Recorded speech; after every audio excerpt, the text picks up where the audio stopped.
In this video, I will show you exactly how to locate and restore the property bar in CorelDRAW so you can get back to your design work without any frustration. By default, the property bar sits horizontally across the top section of your workspace for easy access. You can find it positioned directly below the standard toolbar, which is the area where you see familiar buttons like Save, Open, and Print. It should be sitting right above your main document canvas, where all your creative work happens.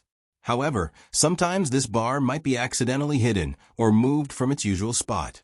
If you cannot see it, do not worry, because finding it again is a very simple process. First, go to the top text menu bar at the very high point of your screen and click on the Window option.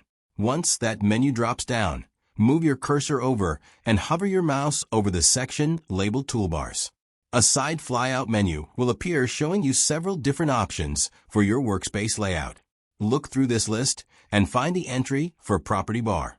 If it is not yet shown, simply click on it once to check the box and activate it immediately. You will see it reappear right where it belongs at the top of your screen.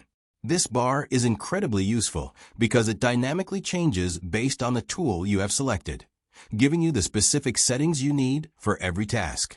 Having it visible is essential for any professional or hobbyist who wants to work efficiently within the software. Now that you have restored your interface, you are ready to continue your projects with all the right tools at your fingertips. Dealing with software interfaces can be tricky, but knowing these navigation shortcuts makes everything much easier.